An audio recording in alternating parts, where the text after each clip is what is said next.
Alongside the celebrated Māori leaders and warriors of our history, there exists another group of remarkable men and women. They were visionary and courageous and led Māori through times of massive upheaval in Aotearoa. In this series, we'll journey through the epic stories of the prophets of our people. What were their messages and visions? Did their prophecies come to pass? Do their words still have impact today? Will they guide us tomorrow?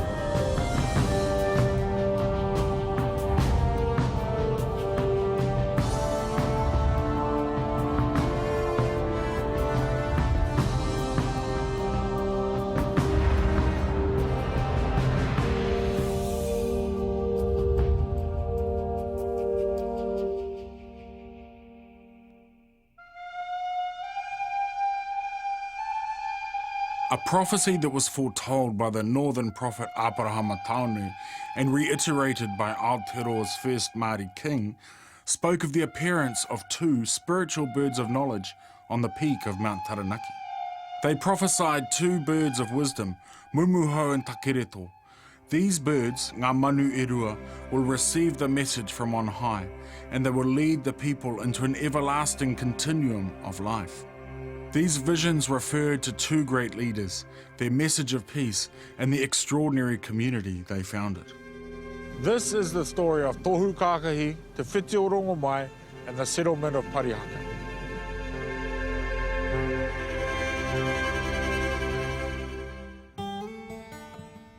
Many aspects of their stories resonate with that of other Māori prophets.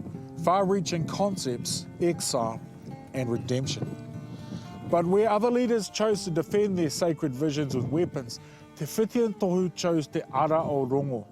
They sought the path of peace for their followers.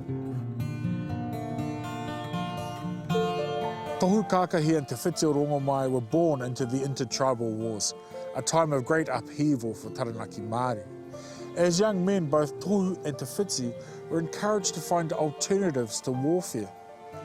Taught both literacy and biblical concepts by a Māori missionary, they were also encouraged to do business with the Pākehā settlers by their elders.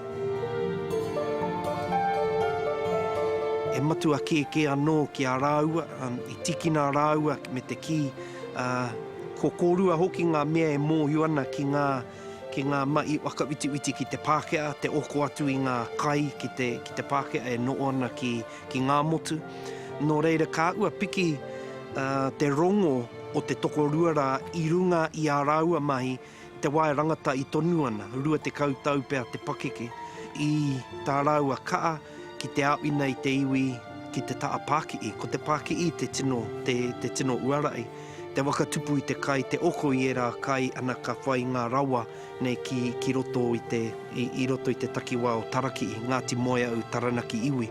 Intertribal warfare soon gave way to colonial forces with even greater weapons, all hell-bent on claiming the rich Taranaki lands for themselves. The land was for everybody to use, not for you to take for yourself, but for everybody to share. If you don't want to use it, pass it on to somebody else to use.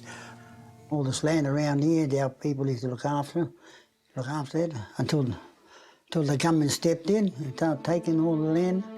And having all our problems from down through here, through the Māturanui, right through there, the Waimate Plains, coming through and right back to us. Nō muri ke mai te timatanga o te pakanga I murua katoatia nei ngā wenua o Taranaki. Miri ona e ka neke atu o te wenua I riro atu I te kāwanatanga. Te kimi tonu te iwi, hea te huarahi e whai o rātu ai tato. No te taenga atu ki reira, kua ahua maaki mai te kāwanatanga I ana mai oia. Kua āua mutu ana patu-patu I ngā kāinga, te tau-tau I ngā ware. Engari, nō muri ke mai, ka ia a tau rao ko te witi ki a whakawea te takiwā o Parihaka, hei kāinga tūturu nei mo te Māori I roto I te takiwā nei. And all the kai, you see, cutting the trees down, the birds had nowhere to go, they're all dying out. There's one way with starvation. That's why our people, that's why a lot of people used to come to Parihaka, especially from down the Tonga, this area, they had to bring kai with them to help the other lot to survive. Aye. Tohu and Te Whiti put the skills they had acquired as young men into practice. Horticulture, baking, breeding of animals, butchery. These were ways to sustain the people who flocked to Parihaka, to find refuge from the land confiscation and dispossession taking place, not only in Taranaki, but throughout Aotearoa, as colonial forces acquired lands for the Pākehā settlers. But Tohu and Te Whiti also had a new path for iwi Māori, a pathway of peace. This was a message they had heard from another Māori prophet, Dr Hone, a message of peace and goodness that had encountered tragedy and death. Koera te wā I tukuna tu te Māori o tēnei āhuatanga o te maungarongo ki a tau rau ko te witi me te ki kei a kōrua I nāia nei. Ka ari I tutuki I roto I te pakanga, te panātu I te Pākehā I runga I tā rātau riri, me te ki atu kua kātoro tea I ki roto o Taranaki katoa, e pēnei tonu te āwā nui nei te tūpui ko eke mai ki runga I a Taranaki. Engari, Kua tutuki tērā ngā mea era uarai me te kitenga atu kāri ea tēnei āhuatanga o te rongo mau I roto I a Taranaki. Ka wakatūria tō rātou kāinga, ka wakatūria te marae ko toro anui, ana koera te wā ka uri anō rātou ki te raukura, ka kite atu ko te raukura te I tou o tō rātou kaupapa mai te timatanga I roto o Parihaka. Ka ki atu kia uri tātou ki te patu I te Pākehā, ki te pupu I te Pākehā I roto I tūkā riri, tūkā ngua, ka inga tātou, kāre e oranga I reira. Engari, kia maua I te rongo, me wakatupu kai, me mai anō ko te wenua, wakātu nei te ai kā o te iwi I runga I te wenua, he to'u tērā ki te kāwanatanga, kua tū te mana, te rangatiratanga, tō tātou rangatiratanga ki tō tātou takiwā. Ka mau te rangi Māori, ka mau te maungarongo I roto I a mātou. Tohu and Te Whiti knew the importance of communicating their vision to a wider audience. They would invite journalists to bear witness to the fruits of their labours. These journalists would describe acres upon acres of gardens and of livestock. And as for Parihaka Township, it was the model of a modern settlement. Ordered, efficient, life-giving, and it even had its own power supply before many other towns in the country. However, many settlers and Pākehā in positions of power refused to accept that the two were benevolent leaders who sought peace for a people long ravaged by war. Instead, they used the word prophet to describe Tohu and Te Whiti as fanatics and a threat to colonisation. The dark forces were gathering against ngā manu e rua.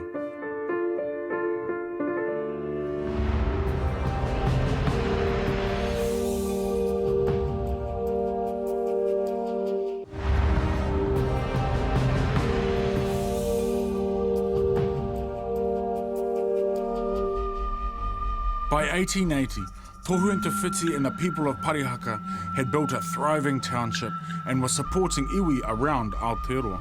Dispossessed Māori flocked to Parihaka to hear the rousing oratory of Te Whiti o Rongomai, who was an inspiring speaker and the mouthpiece of the kōrero devised between himself and Tohu. Their message was rangi Māori, peace, manu motuake, self-determination, and rangatiratanga, sovereignty of Māori over their lands and resources. How to achieve this in a time of rapacious Pākehā colonisation was through a constant pushing back against the unrelenting pressure.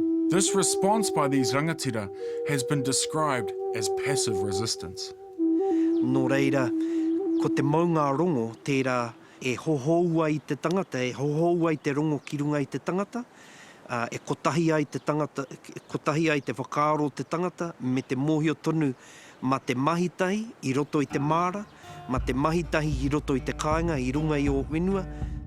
On the 18th of every month, Tohu and Te Whiti held meetings at Parihaka, to which Māori and Pākehā leaders were invited. These hui discussed the injustices being carried out on Māori throughout the country, including the eviction of Māori from their ancestral lands. Strategies for non-violent resistance were developed, and by the late 1870s, Tohu and Te Whiti began sending out teams of men to plough confiscated lands around Parihaka. When arrested, the ploughmen offered no resistance, but were often treated harshly or imprisoned without trial. Tohu and Te Whiti responded by sending out more ploughmen. The amount of constraint that they showed to turn from war to create this strategy of peace, they were militant in the way that they kept the issue alive, kept the crown on its toes, and basically ploughed the underbelly of the crown. Like many leaders down through the ages who preached peace and were change agents of good, Te Whiti and Tohu had gathered powerful enemies.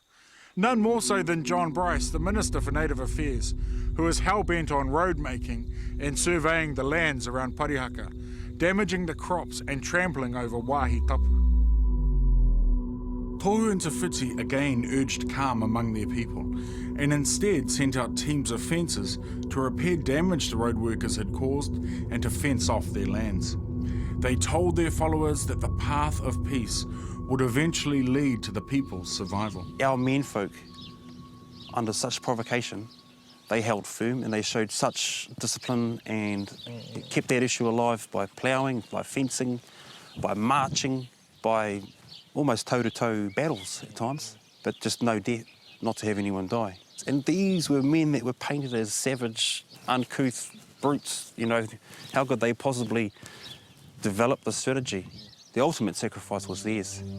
And that's just such an inspiring thing. By 1880, the settlers around New Zealand were incensed by the propaganda being spread, particularly by Native Minister John Bryce, who labelled Tohu and Te Whiti as dangerous, their followers brainwashed fanatics. My belief is that colonialisation has purposefully painted us as warlike, undisciplined, yet I think that actually these ancient teachings are actually what were the foundation of Parihaka's strategy for peace. We knew peace. We had the tōpuni kuri, the sacred dog skin cloak, these things handed down from ancient times. They melded the tools of the Bible with ancient teachings. My firm belief is that they were liberation theologists. On the 5th of November 1881, an armed constabulary marched on Parihaka. A 1,600-strong militia force marched up this road. They amassed here. A cannon was dragged to the top of this hill. It was trained on Parihaka, ready to wipe it from the face of the earth. At the front of this armed force was MP John Bryce on a white charger. Bryce claimed to be searching for Hiroki, a man accused of killing a surveyor who had sought refuge in Parihaka. Faced with an overwhelming armed force, Tohu and Te Whiti's response was as powerful as it was peaceful. The women and children greeted the militia with flowers, kai and singing, while the community of some 2,000 people sat peacefully on Toroanui marae. Ko rāra, noho mai ana ngā mōrehu e runga i te marae o Toroanui. Nai reira ka kite mai a tohu kākai, he mea mataki tēnei, e ki te a wairua. Ki tēnei kuri e haere mai ana. Ana ko piko haere ana, a ka taia ki koneki. Ka taia ki te pū a te pāke, a te a ka hoia. Ana ka hiki tana waiwai, a ka tahi ka mia ei. Te pū a te pāke. A te ka mōhio a tohu, e kore pahu taua pū I tauara. Tohu and Te Whiti invited Bryce and his officers to hui with them, but instead Bryce read a newly enacted riot act ordering the people of Parihaka to disperse within the hour. The people remained sitting peacefully, and at the end of the hour, Bryce ordered the arrest of Tohu and Te Whiti and 170 men, who were led away in chains and eventually incarcerated without trial.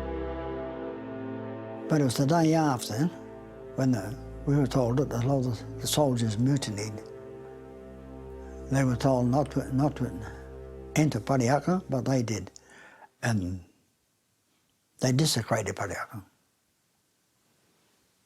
There were a lot of the raping that went on, the scourging, the stealing that went on. Houses were wrecked, pulled down. Animals, even the animals were out and slaughtered. Anything they did what they can to try and empty Parihaka out. But they didn't succeed. They didn't succeed. You can see Parihaka is still standing today. The armed militia took to Parihaka with a vengeance.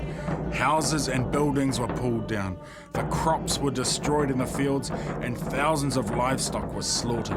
Māori who came from throughout the country to live lives of peace were evicted, and the systematic rape of women and girls led to an outbreak of syphilis in the settlement.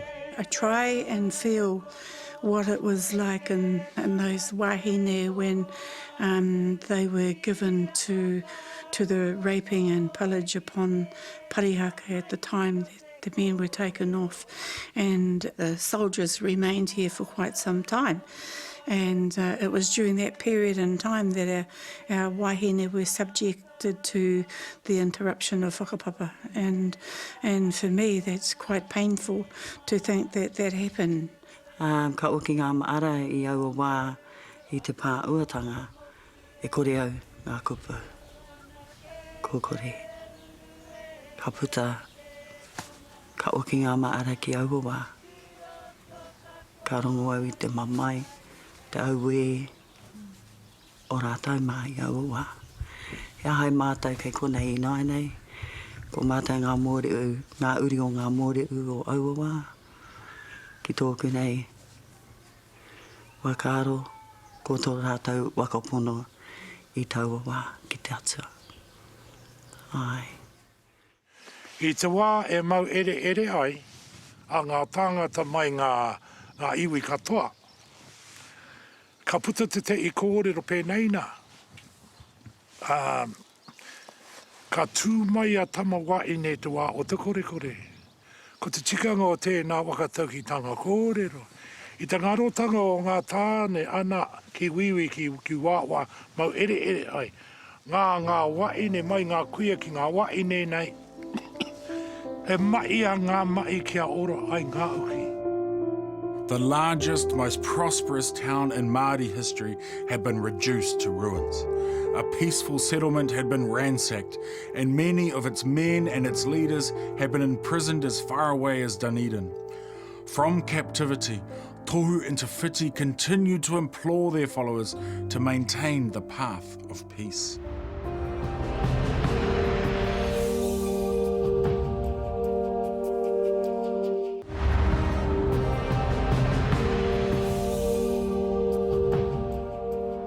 Tohu Kākahi and Te Whiti o Rongomai had established a peaceful and prosperous township at Parihaka. However, they'd been labelled as fanatics by Minister John Bryce, who'd gone outside of the law to destroy the community and take the land for settlers. Bryce led an invasion of Parihaka in 1881 that devastated the community. Nearly all its male residents were jailed or scattered. Tohu and Te Whiti were exiled to Dunedin. The settler state knew that it could physically break Parihaka. It had destroyed their buildings, had taken their land, had kidnapped the fencers and the ploughmen and brought them here to rot in the darkness, to destroy their hope. What it needed to do, though, was to eradicate the vision itself, to completely diminish the mana of this vision of peace and of unity. In an attempt to do this, it brought Tohu Kākahi and Te Whiti o Rongomai to places like this, so that they could be overawed by the edifices of might and power, by the state, by the church, by commerce and the law. How could their vision persist in the face of such civilization and progress? It would not be successful, however. The power of their ideas, of their vision, of their prophecy would be enduring despite these attempts.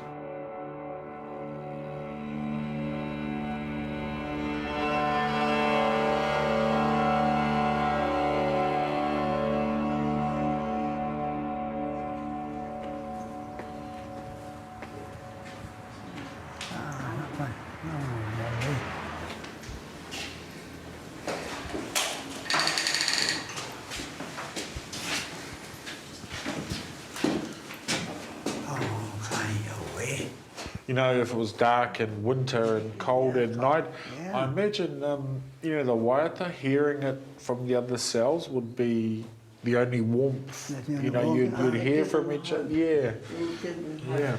There's no physical light, just... They'd be probably singing to one another and singing out to keep themselves warm. Yeah. I don't think I could have survived it. No. Oh, that's it.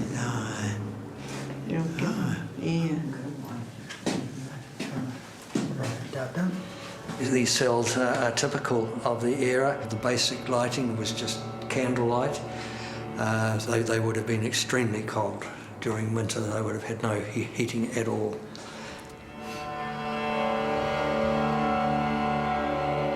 The Parihaka prisoners were used to build many of the major roads and causeways around Dunedin. It was backbreaking work in extreme conditions. At times, the Parihaka prisoners were also held in a number of caves. In freezing conditions, many suffered terribly. Historians may disagree about these caves, about what actually happened here, about who was held here, about what their purpose was. For me, it doesn't really matter. It's that they are a symbol of captivity, a symbol of darkness.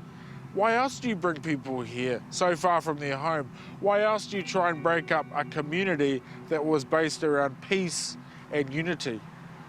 It's to destroy that sense of hope.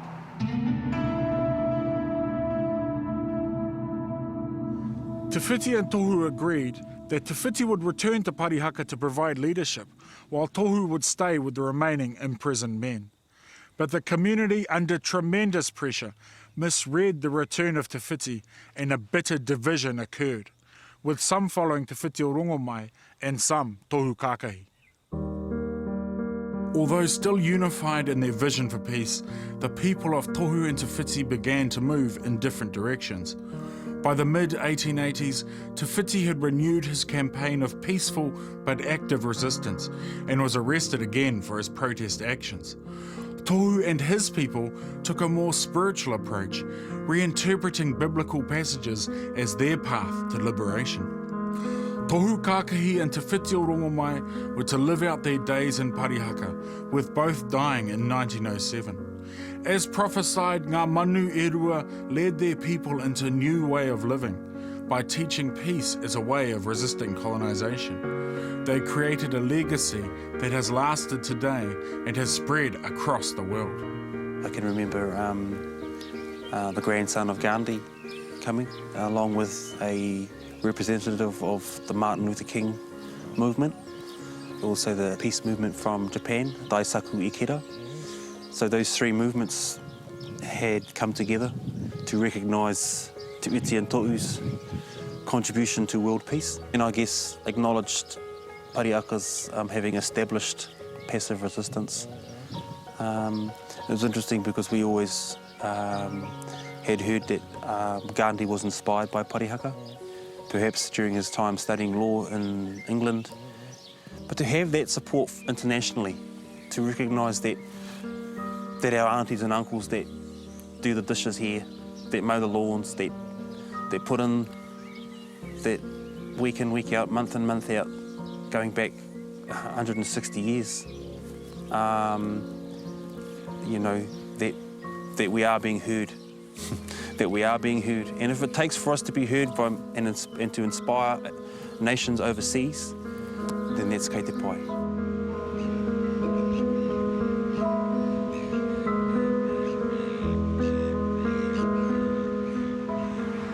Had to learn to live with it. They should give back to our people what belonged to us. You know, our tipunas, they gave these people a garden, but what did they do? They took it. They kept it for themselves. And that's wrong.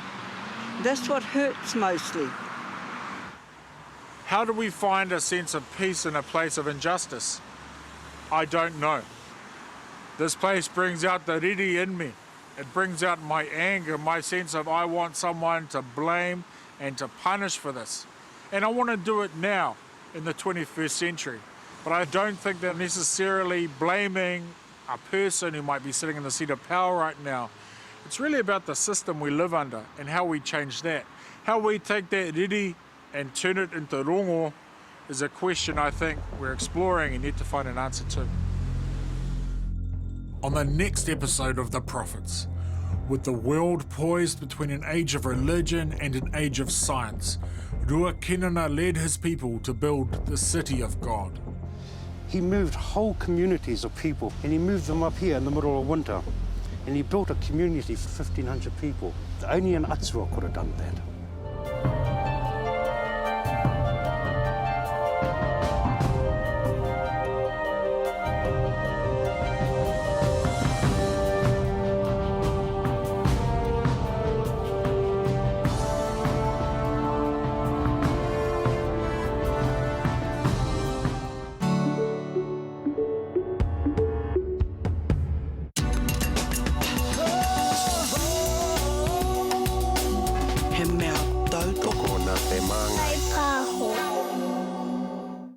Supporting local content so you can see more of New Zealand on air.